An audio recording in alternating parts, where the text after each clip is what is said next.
얼마 전에 아파트를 지나가는 중에 3층인가 4층 베란다에서 여성 두 분이 싸우는 소리가 들리더라고요. 한 분은 손에 10,000원짜리 지폐를 뭉치로 들고 있었던 것 같습니다. 그렇게 두 사람이 돈과 관련해 실랑이를 벌이던 중에 돈 뭉치가 마치 눈처럼 밖에 흩뿌려졌습니다.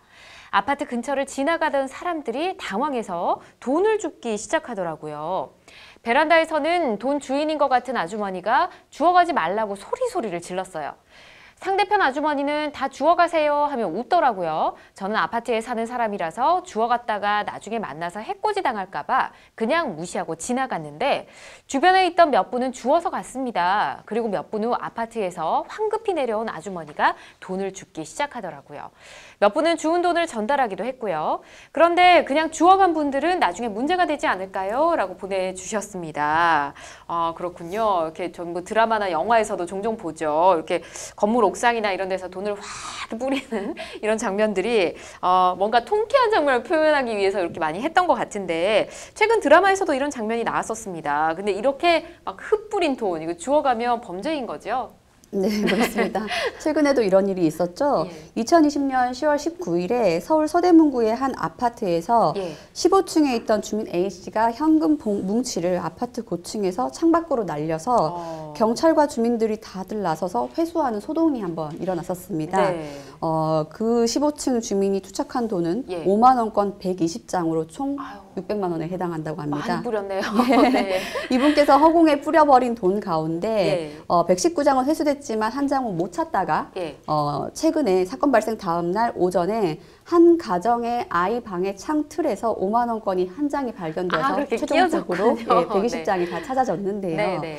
이제 우리는 만약에 회수하지 못했던 경우를 상정해 볼 수 있을 것 같아요. 네. 그렇다면은 돈을 주워간 사람은 점유이탈물 횡령죄가 성립될 수 있을 것 같습니다. 네. 점유이탈물 횡령죄라는 것은 유실물이나 타인의 점유를 이탈한 재물을 횡령하는 범죄, 습득하는 범죄를 말하는데요. 네. 일례로 B씨의 지갑에서 10,000원짜리 지폐가 흘러나왔다. 근데 이를 본 C씨가 10,000원권 지폐를 주운 다음에 B에게 돌려주지 않았다라고 하면 점유이탈물 횡령죄가 성립될 수 있습니다.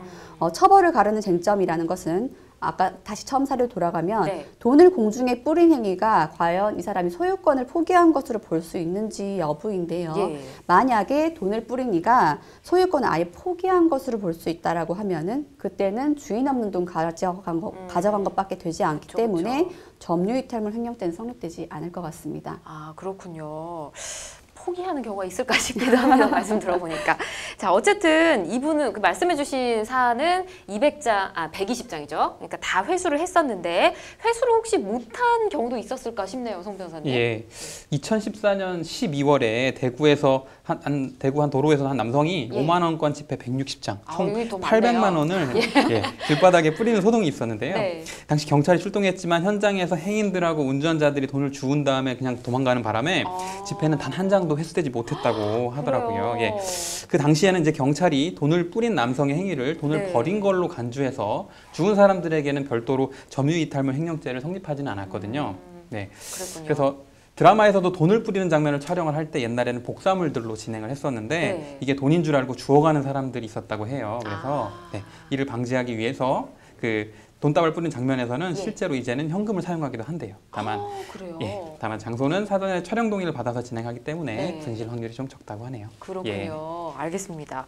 그러면 우리 사연 보내주신 이분 같은 경우 두 분이 좀 다투다가 막 이렇게 된 거니까 돈을 주워간 사람은 점유이탈물 횡령죄가 적용될 수 있을 것 같다라는 생각이 듭니다. 근데 우리가 택시 타다가 또 이런 경우가 있잖아요. 뭐 택시든 버스든 이 안에 지갑을 놓고 갔다. 근데 지갑을 누군가가 택시 기사가 훔쳐가든지 누군가가 훔쳐갔다. 그럼 요거는 점유이탈물 횡령죄로 처벌이 되는 거죠? 처벌성은 충분히 있습니다. 근데 이제 법적인 문제인 건데 주운 사람이 누구냐에 따라서 조금 판례는 다르게 보고 있습니다. 그러니까 예를 들면은 MC님께서 말씀 주신 것처럼 다음 승객이 와서 가져갔다거나 아니면은 기사분 이외에 다른 사람이 가져갔다라고 하면은 판례에서는 일단 그 택시 공간에 있을 경우에는 잃어버린 사람은 잃어버리고 갔다 하더라도 예. 택시 기사의 점유 범위 하에 있다라고 보아서 절도죄를 보았고요. 근데 만약에 네. 가져간 분이 택시 기사분이다라고 하는 경우에는 점유 이탈물 횡령죄가 성립될 수 있을 것 같습니다. 그렇군요. 알겠습니다. 누가 가져갔느냐에 따라서 조금 내용이 달라지고요.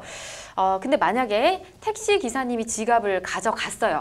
그래서 지갑 주인에게 뭐 보상금이라든지 지갑을 갖다 주는데 드는 비용이 있지 않습니까? 뭐 휴대폰 같은 걸 놓고 가도 이제 갖다 주는데 저도 한번 그런 적이 있어서 저는 사례금을 좀 드렸거든요. 택시비도 당연히 드리고 이랬었는데 이렇게 뭐 보상금이나 가는 동안 왕복 택시비를 주겠다라고 하는 조건을 달고 이렇게 돌려준다고 하면 이 보상 다 해야 될까요?